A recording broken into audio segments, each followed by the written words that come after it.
Each dawn, a young lad ambles with his two canine companions without a word. His small fingers clutch the tethers of a formidable German shepherd and a mild-mannered golden retriever. For local residents, it appears an unusual custom. No guardians, no conversation, merely the boy and his dogs disappearing into the morning haze. However, concealed within this silent observance lies a reality so poignant, so impactful, it promises to astound. One canine represents his sole kin. The other serves as a repository of memories. Their protective instincts extend beyond the child. They safeguard a hidden truth rooted in sorrow, affection, and an ultimate act of atonement that will linger in one's mind long after the narrative concludes. Precisely at 6:17 a.m., well before any thought of the initial school chime, Elijah emerges from obscurity. A diminutive form, scarcely 9 years of age, enveloped in a tattered sweatshirt far too large, his shoelaces perpetually askew, and possessing a stillness more profound than mere quiet. Flanking him are Atlas, an imposing German shepherd whose gaze surveys every nook as if a sentry on duty, and Luna, a golden retriever with a gait as ethereal as morning vapor. Their route is identical each and every dawn. Beyond the corroded picket fence with its flaking white paint, past the bakery that commences operations prematurely yet seems oblivious to their passage, and invariably through the local park where the lawn remains damp with dew and hidden stories. It is a regular, measured progression, akin to an ingrained habit. Nevertheless, the entire vicinity cannot shake the sensation of observing a repetitive scene from an enigmatic film. A certain uncanniness pervades the entire spectacle. The manner in which Elijah refrains from speaking or smiling. The way he clutches Atlas's lead, firmly yet with a sense of desperation, as if releasing it would cause his world to crumble. The German shepherd's tendency to halt if any individual ventures too near. On one occasion, a runner inadvertently came within a short distance. Atlas emitted a growl so profound it resonated to the core. Luna gave a single bark, then swiftly rejoined the boy. Elijah showed no sign of alarm, nor did he flee. He merely murmured something intelligible only to the canines, and they continued their journey. Soon, hushed conjectures began to circulate. Where were his guardians? Why was he perpetually unaccompanied? Why did he disappear following their stroll? No one possessed concrete information, merely suppositions. Some speculated he resided with a problematic relative. Others asserted he was a fugitive concealed in open view. One fact was indisputable. Following the morning excursion, Elijah vanished. No arrival at school, no journey back to a residence. He simply assimilated into the urban landscape like mist dissipating in the sun's rays.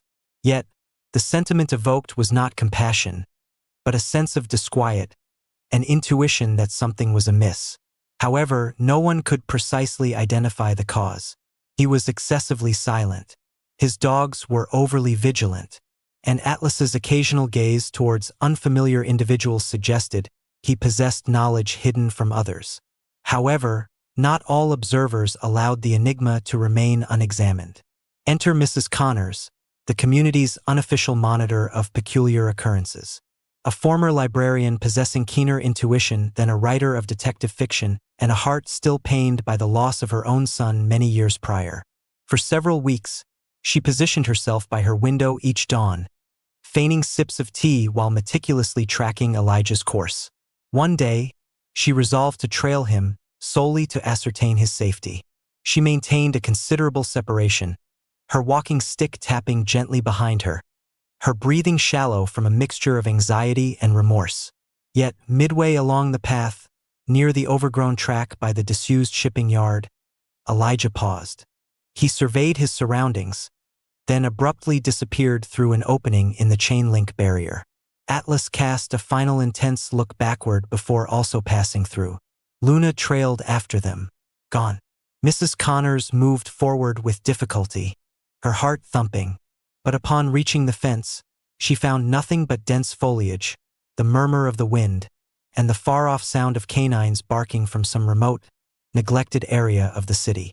And it was at this juncture that the true narrative commenced. For concealed within Elijah's silent promenade was a secret more somber than the pre-dawn firmament. Uncovering it would unsettle the entire community, revealing one distressing fact after another. Prior to the enigma, the hushed talk, the refuge and the hidden matters, there existed a boy, a canine, and an existence that once radiated with affection. Elijah Hartley was not always the ethereal figure who navigated the streets at first light. 2 years ago, he was the type of child who guffawed excessively at simple jokes, intentionally wore non-matching socks, and consistently held his father's hand. His father, Dr. James Hartley, managed the local veterinary practice, a modest brick structure situated behind the supermarket, pervaded by the scent of antiseptic and canine treats. He was a man who would bend down to converse with youngsters and invariably recalled an animal's name, even if he failed to remember its human companions. His mother, Amelia, worked as a trauma therapist, capable of calming even the most irate adolescent with a single empathetic gaze. Collectively, they established a life enveloped in compassion. And central to this life was Atlas, their German shepherd, who had previously failed police K-9 training due to excessive empathy. Yet, for Elijah, Atlas was his protector, his guardian, the nocturnal presence that remained steadfastly by him. Their life included leisurely Sundays spent in the park, ice cream liquefying more rapidly than the summer sun could set, Atlas pursuing frisbees with Olympic-level enthusiasm, and abundant laughter. So much joyous sound that even the heavens appeared to beam approvingly. However, life, in all its splendor, possesses a tendency to take unexpected turns. The incident occurred on a Tuesday. Elijah recalled it distinctly, as pancakes for supper were a Tuesday tradition. His father had remained late at the clinic. Amelia had gone to see how he was. Elijah, fatigued from a school excursion, remained at home. He was nestled on the floor with Atlas, reciting from his preferred storybook, when the front entrance was violently thrown open. There was insufficient time to cry out. Only the heavy impact of footwear, the sound of breaking glass, and Atlas, growling with the intensity of a storm, pulling Elijah into the storage cupboard behind the reception counter. Beyond the flimsy wooden barrier, chaos erupted. Exclamations, a shattering noise, then stillness, followed by footsteps, deliberate and systematic. A dark shape seeped through the gap under the door. Elijah restrained his breathing. Atlas remained close to him, motionless. The doorknob turned, then ceased its movement. The sound of footsteps receded, and in profound quiet descended. When law enforcement eventually reached the scene, Elijah was still situated in that cupboard, clutching Atlas's coat as if it were his sole connection to reality. His parents had vanished. The clinic was in disarray. The official explanation was a bungled robbery. Yet, even at that time, something felt amiss, too planned, too savage, too meticulously executed. Commencing that evening, Elijah ceased to speak, not to the police, not to the child welfare agents, nor even to the foster parents who made brief attempts to care for him. He communicated only in whispers to Atlas and, on occasion, to Luna, Amelia's therapy canine, who remained resolutely by Elijah's side following the memorial service. The foster care system relinquished its efforts more swiftly than was appropriate. Elijah was transferred between various residences, becoming increasingly withdrawn with each move, until one day he simply vanished. A report for a missing individual was submitted. A small number of posters were displayed, but the city's attention soon shifted, except for Atlas, Luna, and the child who was now more than just a boy. He was a survivor, concealed in the unnoticed crevices of a metropolis too preoccupied to see him. For the underlying reality was that Elijah was not evading a system that had let him down. He was fleeing something more sinister, something incomplete, something that had seized everything from him and might still be observing. And the sole barrier between him and that menacing presence were the dogs whose devotion to him surpassed the affection most people hold for anything. One might presume that a missing 9-year-old child would be difficult to ignore. However, urban environments are clamorous. Their inhabitants even more so, and children like Elijah tend to disappear into silent recesses, nestled between derelict structures, behind untended barriers. What remained unknown was that while society presumed him lost, Elijah had established his own domain, piece by deteriorating piece. Not a residence, not a clandestine refuge, but something intermediate, a haven that was simultaneously a tribute and a zone of conflict. Detective Ray Monroe, a man whose countenance bore the weight of accumulated sorrow, as if it were woven into his very being, was reviewing unsolved cases when Elijah's name surfaced. An element within the case file disturbed his rest. A boy who had vanished without a trace, a murdered couple, and 2 dogs that consistently remained with him. Certain details were incongruous. They always were. He journeyed to the city's periphery, beyond the stretches of chain-link fencing and derelict warehouses where rodents reigned supreme at night and recollections went to perish. Initially, it appeared as mere ruin and grime. But then he observed it. An aged lock forced open, paw marks in the accumulated dust, a faint path indicating activity where none should exist. Within the structure, the atmosphere seemed charged, akin to the stillness preceding a tempest, heavy with unspoken significance. The primary sight that greeted him was a wall covered from ceiling to floor with photographs. Elijah's parents, their clinic, instant pictures of contented clients with their animals, newspaper excerpts regarding veterinary contributions and complimentary examination campaigns. This was not mere adornment. It was a memorial, a homage to 2 lives prematurely ended and the child they had left. And positioned centrally, resting beside a worn-out mattress, were Atlas and Luna. Atlas raised his head, his gaze keen. Luna remained nestled beside a stack of blankets, protecting something unseen yet precious. There was no barking, no hostility, only a composed, unsettling vigilance, as if they awaited an instruction. Then Monroe perceived the child. Elijah emerged from behind a pile of containers, clutching a tattered journal filled with sketches and notes on animal treatment that could rival some veterinary textbooks. He did not flee. He did not utter a sound. He merely gave Monroe a single nod and seated himself next to Atlas, gently placing his hand on a mending injury near the dog's shoulder. Monroe remained silent.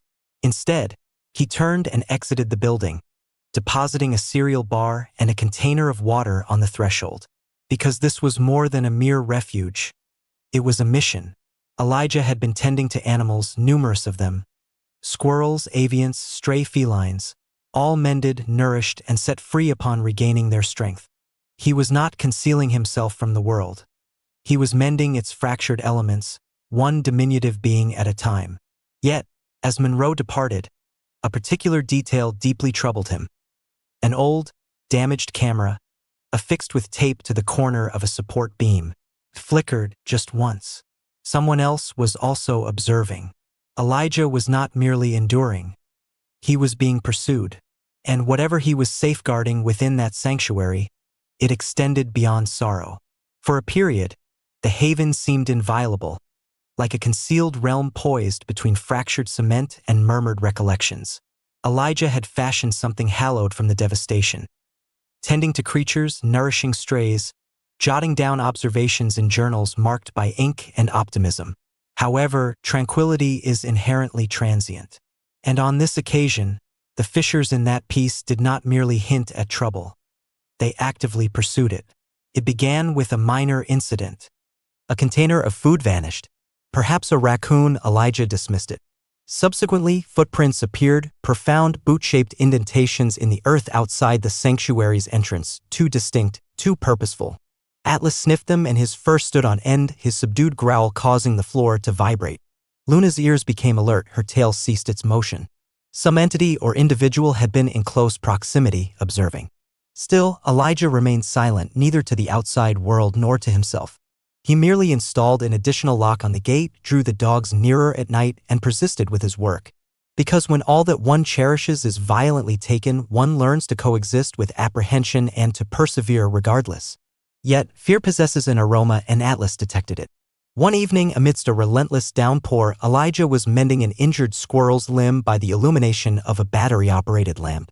It was then that Atlas charged towards the doorway, barking as if witnessing a cataclysm. Luna followed, assuming a protective stance like a golden effigy. Elijah became motionless. No sound emanated from outside, even the rain seemed to hold its breath. He cautiously moved towards the rear egress, looked through a fissure in the boarded-up window, and perceived it. A figure, not an illusion, not a figment of his mind, but an actual person standing just past the boundary fence, cloaked and still observing. Elijah did not cry out, he did not succumb to alarm. He approached Atlas, knelt, and murmured something comprehensible only to the canine. Atlas ceased his barking instantly, becoming silent, his gaze unwavering. In the quiet, Elijah heeded not just the wind, but his intuition, for instincts are invariably truthful. The figure turned and vanished into the trees. The following dawn, Detective Monroe reappeared, having maintained surveillance from his vehicle throughout the night after the footprints were anonymously reported. He brought additional provisions, blankets, and a veterinary tome from Elijah's father's practice recovered from long untouched archives. He still refrained from conversing with the boy, unwilling to disrupt the delicate equilibrium. However, on this occasion, he left a written message: "You are no longer by yourself." Elijah discovered it, perused it, and placed it behind the photograph of his parents. But the entity in the woods had not departed, and Monroe's intuition now clamored with greater urgency. This was no mere chance occurrence. Someone was pursuing Elijah, someone who desired his demise. Because it was conceivable, just perhaps, that the malevolent parties had become aware that the boy had not perished that night in the clinic. And the knowledge he possessed, the memories he held, were more valuable than his continued silence. Tempests possess a peculiar ability to unearth concealed truths. The heavens do not murmur, they roar. And that evening, when the firmament split and precipitation battered the ground with the ferocity of an overstimulated percussionist, a transformation occurred. Elijah no longer feared thunder, not after all he had endured. However, when Atlas abruptly rose, vigilant and strained, Elijah understood that this particular storm would involve more than just rain. Atlas emitted a single, piercing, urgent bark. Luna produced a low growl. Both canines directed their attention to the eastern wall, where the sanctuary's roofing struggled to withstand the torrential downpour. Elijah halted, his hands immobile around a hot water bottle he had been preparing for a feverish kitten. Then, in the distance, a noise, not an ordinary noise, but a shriek, distinctly animalistic, high-pitched and acute. Elijah acted without hesitation. He seized his waterproof coat, fastened Luna's collar, and gestured to Atlas. No tether, only faith. They sprinted. Sludge splattered. Thou scraped their faces. The trees yielded to the wind's force as if they, too, concealed something. And then, in the open space near the damaged irrigation channel, they spotted them. 3 puppies, soaked and trembling, trapped by a feral creature, a wild canine, afflicted with mange, famished, and desperate enough to view other dogs as rivals. Atlas required no command. He charged. The confrontation was swift and savage, a fight for survival, with teeth glinting like daggers in the lightning. Elijah cried out for him to cease. But this was not a conflict Atlas could evade. He was not merely shielding the puppies. He was once again safeguarding Elijah. Luna barked at Elijah's side, attempting to draw him away. But the boy sank to his knees, his eyes wide, his heart fracturing as Atlas sustained a severe neck bite yet persisted until the wild canine finally yelped and fled into the forest. The struggle concluded. Atlas fell. Elijah hurried towards him, losing his footing in the mire, his hands already shaking as he applied pressure to the injury. Blood. An alarming amount of blood. His voice broke as he murmured, "No, no, not you. Not at this moment, please." He ripped off his coat, utilized it as a bandage, and with Luna's assistance, pulled Atlas back to the sanctuary. Each step seemed an eternity, each second a relentless progression towards an uncertain outcome. He placed Atlas upon the mattress. The dog's breathing was faint, his eyes flickering. Elijah seized the veterinary guide, turning pages with trembling digits. Sutures, saline solution, medication. He understood the necessary actions. He had to. His hands worked rapidly, mechanically, propelled by recollection and urgency. He remained awake throughout the night, conversing with Atlas as if his words possessed a healing power greater than sutures. He recounted their initial meeting, the occasion Atlas purloined his father's sandwich, the evening they concealed themselves in the clinic. "You are not permitted to abandon me," Elijah murmured. "Not you. Not after all that has transpired." Luna nestled beside them, whimpering gently, as though comprehending every utterance. And in a remote part of the sanctuary, something stirred. a noise, a creaking sound. But Elijah failed to notice, for at times, one's entire existence contracts to the rhythm of a single pulse. By dawn, Atlas's respiration was slow yet regular. Elijah released a breath he had held for hours, his fingers still bearing crimson stains. Outside, the tempest had subsided, but another was approaching. Elijah had not experienced proper rest for 2 days, only fragmented periods of semi-awareness during which he monitored Atlas's shallow breathing and observed the diminishing marks of storm water on the wall. The sanctuary was disturbingly silent, as if the structure itself held its respiration. Luna seldom strayed from Atlas's proximity. Even the rescued puppies, the very ones Atlas had risked his life to defend, appeared to perceive the burden weighing upon the boy who had saved them all. Then, shortly after midday, the main gate emitted a creaking sound. Elijah immediately sat upright, grasping for the length of pipe he stored beneath the mattress, a rudimentary weapon, yet preferable to being unarmed. Luna barked once, a low, intentional sound, then became motionless. A moment thereafter, Detective Monroe came into sight, his overcoat appearing darker than its usual shade, a folder held under his arm. He initially said nothing, merely observing Elijah, then Atlas and offering a minimal nod. In his hand, he held a small, time-worn container, its wood discolored at the edges, secured by a damaged clasp that had evidently been pried open much earlier. "This was from evidence storage," Monroe stated, his tone indicating its origin from the clinic. "Your father left it with directives for it to be opened should any harm befall us." Elijah accepted the container deliberately, his fingertips tracing the engravings on its top. Minuscule initials were seared into the wood, JH and H.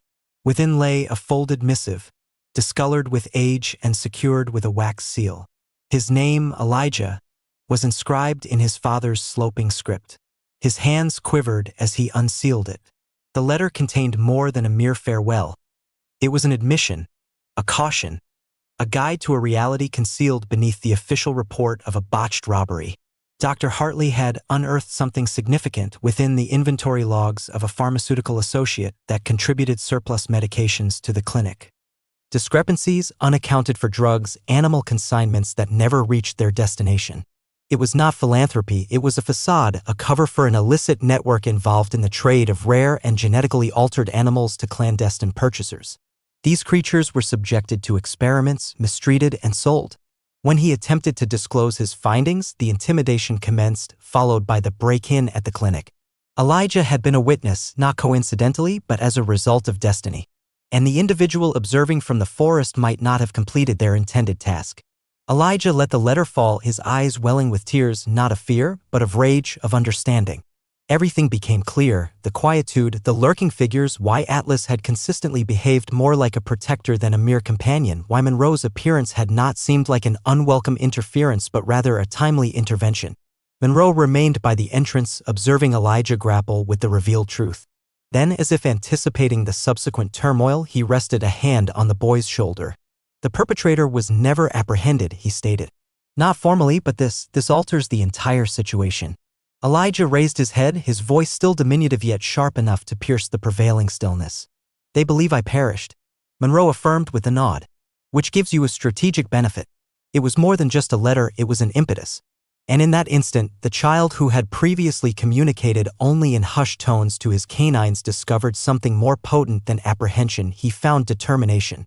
The atmosphere seemed more oppressive that evening, not with the weight of an impending storm, but with a deliberate tension as if the city itself were in suspense. Detective Monroe positioned his vehicle deeper into the alley than was his custom, extinguishing the headlamps prematurely. A strong intuition informed him that this was the critical moment. The letter, the footprints, the abrasion on Atlas's collar, the cloaked individual in the forest, all indications were aligning, pointing towards a single, unavoidable realization: they had located him. Meanwhile, within the sanctuary, Elijah sat mutely beside Atlas. The German shepherd was mending gradually, still bearing sutures and contusions, yet respiring with the steady cadence of a fighter. Luna moved restlessly, her tail lowered, her ears erect. She sensed it before anyone else. Canines possess such premonitions. They discern when tranquility is on the verge of being destroyed. Elijah perceived it as well, not merely apprehension but a conviction. On this occasion, there would be no prior alert. Then the event occurred. The rear entrance, long considered inoperable, creaked ajar, a mere whisper of noise, yet it sliced through the stillness like a shriek. Elijah pivoted, his eyes wide. He did not grasp for the pipe this time. Instead, he took the flashlight, activated it, directed its beam at the door, and saw him.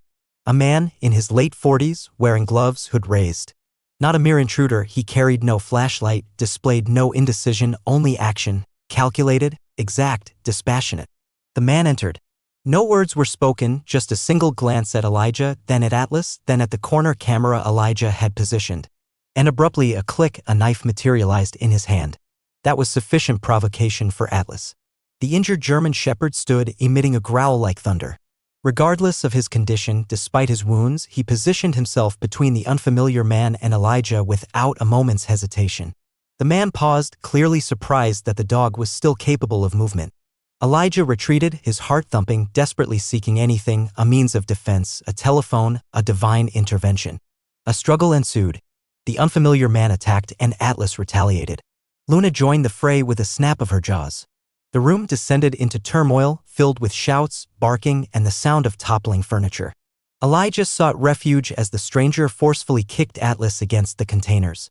Yet, the dog charged again, blood seeping from his flank. And then, a single, swift, ear-splitting gunshot. The stranger's hand quivered. A firearm now raised. Not merely a knife. Luna became motionless. Atlas growled deeply, his eyes blazing. But before the man could discharge his weapon again, a crash. The sanctuary entrance burst open. Detective Monroe charged in like a destructive force, his weapon aimed. "Relinquish it," he commanded. The stranger turned too slowly. Monroe brought him to the floor. The gun slid away. Atlas, despite trembling, secured the assailant's legs. Luna barked like a battle signal, her tail stiff. And just so, it concluded. The man lay handcuffed on the sanctuary's floor, his face bruised, his breathing labored. Monroe looked at him intently. "Who dispatched you?" he inquired. There was no reply. But then Elijah noticed it. A medallion dislodged from the man's coat pocket. A silver insignia engraved with a symbol, the same one on the medication consignment container his father had noted. Elijah retrieved it, examining it. His hands remained steady this time. For now there was no uncertainty. His parents had not been casualties of a haphazard offense. And he was not merely a forsaken child in a fractured city. He was a mark. And the contest was far from finished.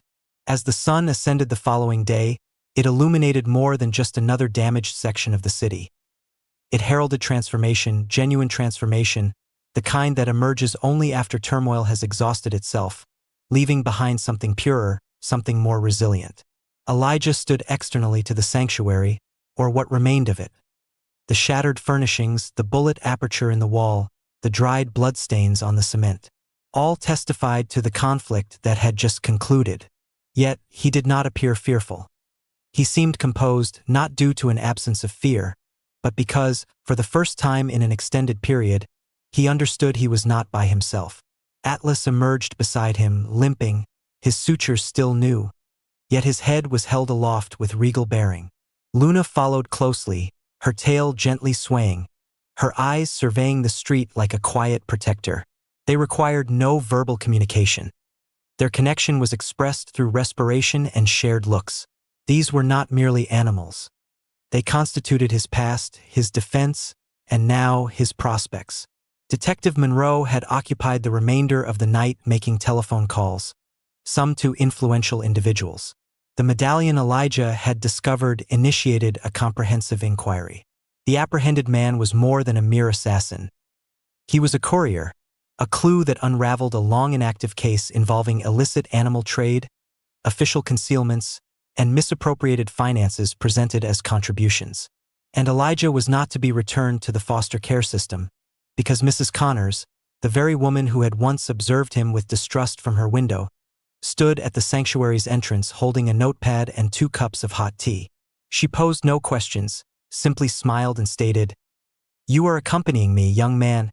We shall begin with a warm soak and a nourishing meal. We will address the remainder later." Elijah remained silent, merely nodding, yet his eyes, wide, weary, and slightly more vibrant than the previous day, conveyed all that was necessary. The local populace did not remain indifferent either. Information disseminated quickly. A child previously presumed deceased, a haven amidst desolation, a boy who mended animals while concealing himself from the very individuals who had destroyed his existence. People arrived, initially with blankets, then with canine sustenance, then with implements, then with funds. By the week's conclusion, the sanctuary was not merely extant. It was revitalized. It was renamed Hartley Haven, in tribute to his parents, a complimentary clinic, a refuge, a residence for injured and forsaken creatures and humans alike. And each dawn, Elijah traversed that familiar street with Atlas and Luna accompanying him. However, now local residents did not murmur. They gestured, smiled, and occasionally even accompanied him, tethers in hand, inquiring if he would instruct their children on training their newly adopted rescue canines.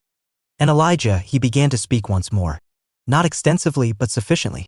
Sufficiently to inform the first-grade students why Luna invariably rests on her left side. Sufficiently to disclose Atlas's preferred treat, it remained peanut butter. Sufficiently to confide in Monroe one afternoon while seated on the clinic's veranda, I recall everything. Because he did. He recalled the evening his world disintegrated. He recalled the quietude that ensued. And he recalled the pivotal moment when everything shifted, when the very circumstances intended to shatter him became the impetus for his resurgence. That was the unforeseen development. Not the clandestine sanctuary, not the criminal plot, but the reality that within the spirit of one devastated boy, flanked by two devoted canines, resided the capacity to reconstruct an entire world, one respiration at a time. One paw impression at a time, and perhaps, just perhaps, one narrative at a time.